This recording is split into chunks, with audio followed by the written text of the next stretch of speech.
मेरे प्रिय YouTube की फैमिली, आप लोगों का मेरा बहुत बहुत आदर्श से प्रणाम है। आप सभी के लिए हम महादेव की एक सुंदर सी कहानी लाए हैं, जिसमें क्रोध, जो दुनिया में सबके लिए खतरनाक है और सबका दुश्मन है, इसे दूर करने के लिए महादेव की इस कहानी को मैं सुनाने जा रही हूँ। मेरा यह उद्देश्य है इस कहानी को सुनने के माध्यम से कि सभी इंसान अपने क्रोध को नियंत्रण कर अपने जीवन में कुशल मंगल रहे और एक क्रोध नाम की आग को बुझा पाए। ये छोटी सी कहानी पढ़ने के बाद आप क्रोध करना छोड़ देंगे। अगर आप लोगों ने मेरे चैनल को सब्सक्राइब नहीं किया है तो सब्सक्राइब कर ले, बेल आइकन जरूर प्रेस कर ले ताकि मेरी आने वाली नोटिफिकेशन आप तक पहुंच जाए। सब्सक्राइब करना ना भूले और लाइक करना भी ना भूले। तो चलिए सुनते हैं कहानी। भगवान शंकर ने पिपलाद से कहा, तुम उस दानी के पुत्र हो जिसके आगे देवता भी भीख मांगने को मजबूर हो गए थे।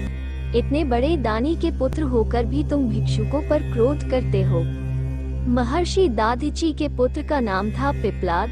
चूंकि वो सिर्फ पीपल का फल ही खाया करते थे, इसलिए उन्हें पिपलाद के नाम से पुकारा जाता था। अपने पिता की तरह पिपलाद भी बहुत तेजवान और तपस्वी था। जब पिपलाद को ये पता चला कि देवताओं को अस्थि दान देने के कारण उनके पिता की मृत्यु हो गई, तो उन्हें बहुत दुख हुआ। आग बबूला होकर उन्होंने देवताओं से बदला लेने का निश्चय किया। यही सोचकर वो शंकर भगवान को खुश करने के लिए उनकी तपस्या करने लगा। उनकी तपस्या से अंततः शंकर भगवान खुश हुए और पिपलाद से वरदान मांगने को कहा। पिपलाद ने भगवान से प्रार्थना की, हे आशुतोष, मुझे ऐसी शक्ति दो जिससे मैं देवताओं से अपने पिता की मृत्यु का बदला ले सकूं। भगवान शंकर तथास्तु कहकर अंतर्ध्यान हो गए। उनके अंतर ध्यान होने के तुरंत बाद वहां एक काली कलूटी लाल लाल आंखों वाली राक्षसी प्रकट हुई। उसने पिपलाद से पूछा, स्वामी आज्ञा दीजिए, मुझे क्या करना है। पिपलाद ने गुस्से में कहा, सभी देवताओं को मार डालो।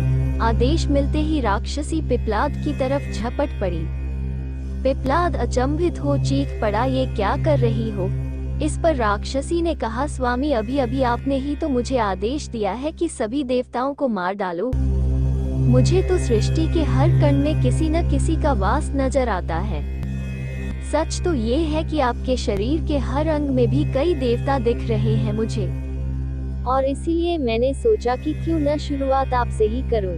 पिपलाद भयभीत हो उठे। उन्होंने फिर से शंकर भगवान की तपस्या की। भगवान फिर प्रकट हुए। पिपलाद के भय को समझकर उन्होंने पिपलाद को समझाया, वत्स, गुस्से में आकर लिया गया हर निर्णय भविष्य में गलत ही साबित होता है। पिता की मृत्यु का बदला लेने की धुन में तुम ये भी भूल गए कि दुनिया के कण कण में भगवान का वास है। ये सुनते ही पिपलाद का क्रोध शांत हो गया और उन्होंने भगवान से क्षमा मांगी। इस तरह एक बार फिर देवत्व की रक्षा हुई।